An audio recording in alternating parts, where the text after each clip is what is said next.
Sigma Alpha Epsilon is the country's largest college fraternity, over 15,000 members and 159 years on college campuses.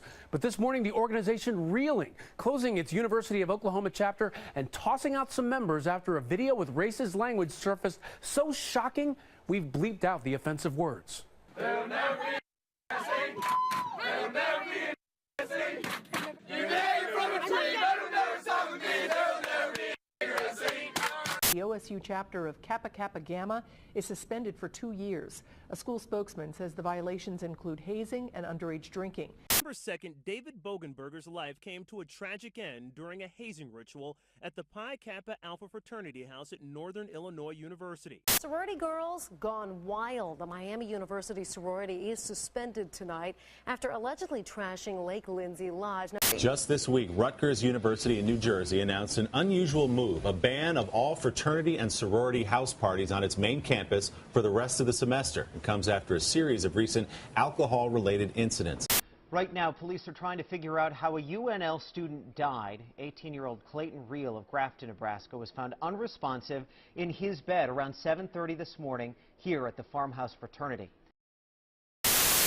One of my best friends is in a Greek house, but that's about the only positive person I've seen in a Greek house. I don't know, it seems very biased, just like a lot of kind of stuck-up people, and a lot of just partying, I just think it's ridiculous that I should pay for friends to live in a house full of people.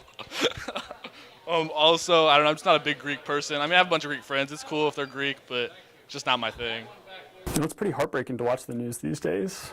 Somebody that works in fraternity and sorority life and really does see the value and the positive that our organizations bring. It's challenging to turn on the news. It seems like, you know, it's almost a weekly occurrence that I'll turn on the news and see another fraternity or sorority that is in the negative light somewhere in the country. Yeah, I honestly think that affected the entire community. Such a strong chapter, when something like that happens, your immediate reaction is that could happen to us. You know, the events that happen, the bad things that have happened at parties or Greek houses, it makes me feel lucky, I guess I would say, that none of that happened to me or any of my friends when I was in the Greek system. I think it is being overlooked. The good stuff is being overlooked just because of one bad incident.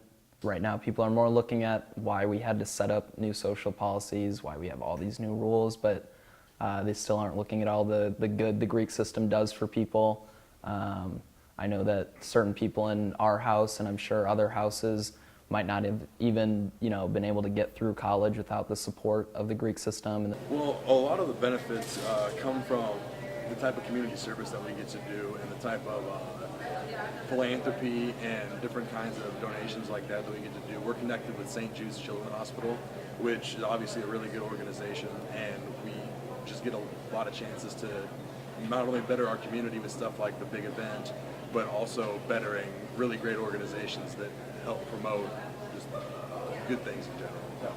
I think the problem is that a lot of that stuff is what becomes the headlines. Not a lot of people focus on what's positive because Greek houses are supposed to hold themselves to a higher standard. So this year in particular, we've really started to change the culture from more of a regulatory standpoint. You know, we've done a lot of education. All of the students in our Greek community go through an education process before they even join their organization, before the first day of class, where we will bring hundreds of students together and talk about alcohol behaviors and talk about how you can intervene in an unsafe environment.